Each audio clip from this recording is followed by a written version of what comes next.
In today's video, I get to talk about a game unlike what I usually talk about on the channel 99% of the time. Today, we divert away from the 3D, grid-based, move your entire team beloved anime chess game, and instead, it's about the HD 2D turn-based strategy game of a different sort. Today's sponsor, Wandering Sword by Spiral Up Games, a gorgeous martial arts RPG set in ancient China, with roots and inspirations in Chinese martial arts culture, games like Octopath Traveler, Live Alive, and old-school JRPGs. On a more personal note, playing this game greatly reminded me of the games that I played in the past, like the Tales series for its real-time gameplay, Fire Emblem of course for its turn-based, grid-based gameplay. Yes, there are two battle modes, I will talk about both, and for super retro gamers, the Super Nintendo's Shadowrun, one of my all-time favorite RPGs on that platform for its character progression and its extremely cool mechanic of recruiting NPCs to fight alongside you. This game was developed in the Unreal Engine and uses gorgeous pixel art to depict bustling ancient Chinese towns, scenic mountains, picturesque rivers, yet dangerous caves and terrains. Being able to contact the development team and getting to know them has been a blast, and I've put in 10 hours into this demo, learning everything there is to know and completing everything there is to do in the game, at least the demo, relaying feedback to help further improve the extremely fun foundation there is already. Today I'm going to be talking about the story and explaining the gameplay mechanics of Wandering Sword, an indie title that's demo is available now to try out. In this Chinese martial arts RPG, you play as the young fledgling martial artist Yuan Yi, who is given a new lease on life after being the sole survivor to poison arrows while being caught in the crossfire during a feud between two rival gangs. Miraculously surviving the attack puts Yuan on the path to pursuing the highest forms of martial mastery as he vows to find the kidnapped daughter of the man who brought him back from the brink. In this pugilistic world, Yuan's journey is one of self-discovery and strength, but he will not face the journey alone. Together with allies he recruits along the way, both camaraderie and love await the young warrior in this open-world hybridization of turn-based and real-time combat. Accompanied with the beautiful aesthetic of the game is a fantastic soundtrack that resonates with the world and the setting of ancient China.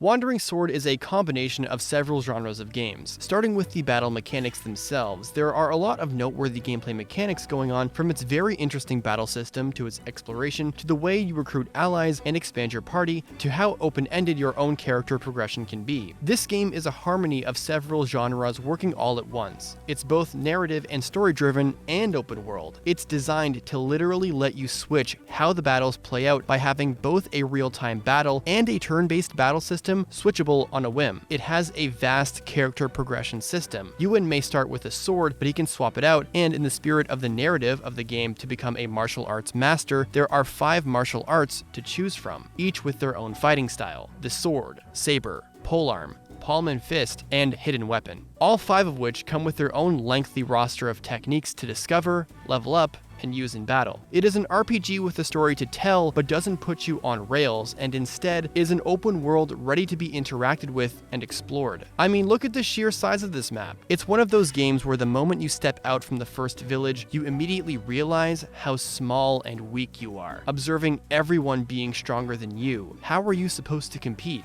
Well, rising up is what this game is all about. There's quite a bit to cover gameplay-wise, but let's start with the mechanics. What do you actually do in this game?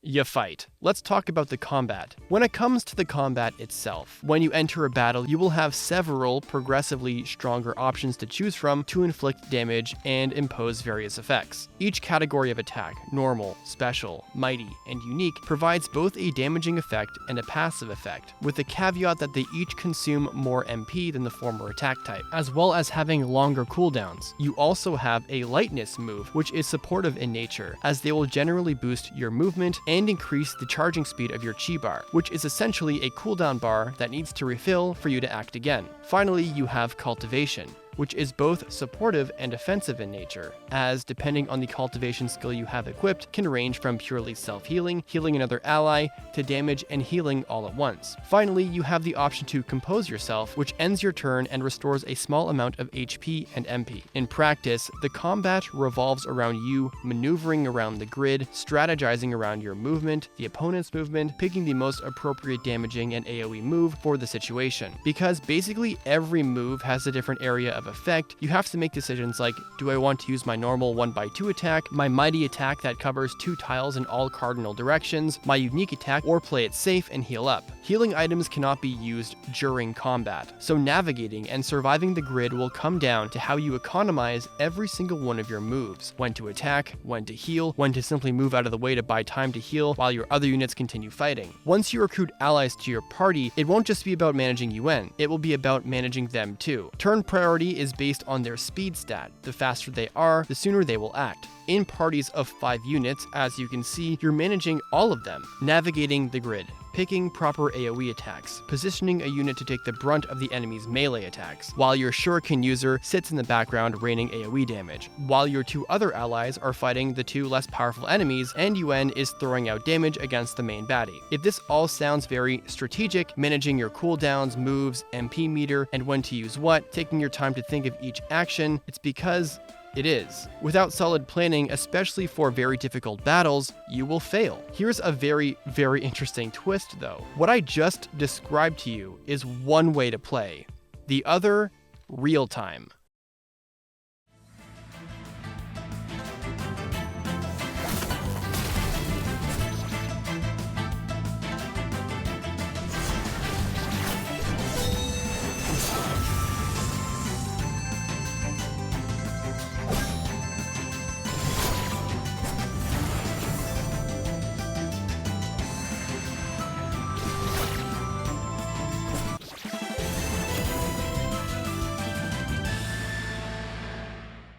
Real-time combat, which can be easily accessible in the options, is meant for a completely different gameplay style. Take everything I just said about thinking about your actions and controlling your party. In real time, it plays much like Tales of Symphonia, Trials of Mana, or other real-time action games like that. You are in control of one unit, UN, while the rest of your allies are acting automatically all at once. The tempo of this mode is completely different and fast-paced, substituting slower-paced thinking, strategic turns into action-packed battles with the only time to breathe being when you're in cooldown. These stark contrasts in gameplay may seem strange to be able to pick between. Why pick one over the other? Shouldn't you just stick to the one you prefer? Sure, you can absolutely stick to turn-based fighting like Fire Emblem or Project Triangle Strategy, or real-time fighting like Tales. But what Wandering Sword so gracefully does is show why being able to switch between both is so unique and cool. There is obviously a lot of fighting in this game. You will have very important battles against extremely strong foes and bosses that will demand careful thinking and planning. But on the flip side, there are many battles to be had where you will simply want to autopilot and click and mash your special attacks with your AI-controlled companions in a more action-styled beat-em-up tempo to make quick work of the less powerful mobs. Even still, it's extremely fun and satisfying. With a slower paced and a faster paced combat style switchable like this, it gives every battle an appropriate tempo. They both have their place in this game, and they both function extremely well to combine into this game with addictive real-time combat and turn-based strategic combat. It's really unique, and so far, it's been an absolute blast. Leveling up your stats isn't just about grinding enemies for EXP. In fact, there is no EXP in this game at all, at least not how it's traditionally thought of. There are 2 ways characters personally progress. Beyond the usual equip better weapons, the martial system and the meridian system. You earn martial points by defeating enemies, and you use these points to level up your martial arts, which have a direct effect in combat as it leads to stronger damage, faster chi charging, and more defensive stats like permanent boosts to your HP. The meridian system improves your individual stats, your HP, MP, strength, constitution, agility, critical hit rate, evasion, movement, and so on. But it's all up to you how you want to build your characters out. Yin, Yang, Conception, Girdle, Governing, Penetrating are all separate maps that you invest your Meridian points into. Do you want more evasive stats? Invest in Girdle. Do you want more attack and critical? Yang is the map you want to put your points in. Character progression is very important in this game. In fact, it just might be the first thing you realize when you download the demo and try it yourself. You are thrust into a world of martial arts, and as someone who can barely hold his own in a fight, you quickly realize how much this world wants to beat you down and force you to figure out how to survive for yourself.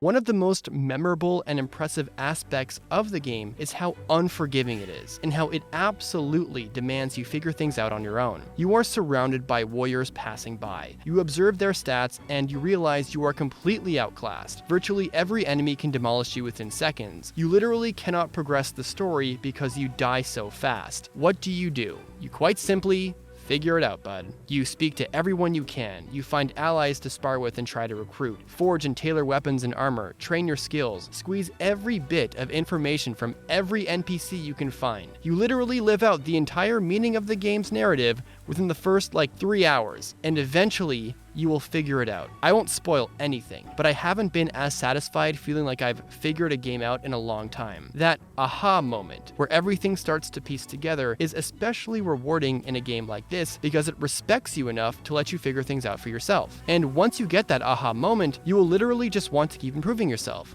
Keep learning more about the game's systems, and then face the demo's ultimate challenge. This game is so fun. And right now, the Wandering Sword demo is live on Steam. You can download it from their official page. The demo not only includes a short preview of the main storyline, but also features various side quests and towns for you to explore, as well as deep and engaging battle systems to learn, like I just talked about earlier. The full game will offer great replayability as you can focus on different weapon types to master, and make different decisions in the story as this game has multiple endings. The full game will also place great emphasis on realistic NPCs, as they are programmed to simulate how actual people would behave in real life. Revisiting new allies along your journey, you will realize that they've been on their own journey of self-improvement too. Nobody here is sitting idly by. The developers are also receptive to feedback. As I was playing the game, I put my beta tester hat on and provided a ton of constructive feedback from my personal experience with the game that was met with open ears. A lot of my feedback had to do with improving the user experience and user interface, reporting bugs, whether they were minor visual glitching or crash reporting, and improving NPC character dialogue, as despite this game's visual and audio appeal, NPC dialogue does feel stiff and awkward at times. This game is a demo, and demos are not the final product, but what you have to sink your teeth into is well worth it, especially since it's free from now until February 28th. I honestly did not know what to expect when I booted this game up for the first time, but I've since done literally everything in this demo, and I just want to keep playing and doing more. I recommend this game, and that's not just because this video is sponsored. With that all being said, thanks for watching my video on Wandering Sword. Check the pinned comment for a link to the Steam page, and honestly give it a try yourself. Once again, it's free. And if you like the game, be sure to wishlist it too. If you liked this demo review, please don't forget to leave a like, as it greatly helps this video be found in people's recommended feed. And comment down below if you like what you see, or if you've played the demo yourself. And once again, thank you Spiral Up Games for sponsoring this video. Thanks for watching. Deuces.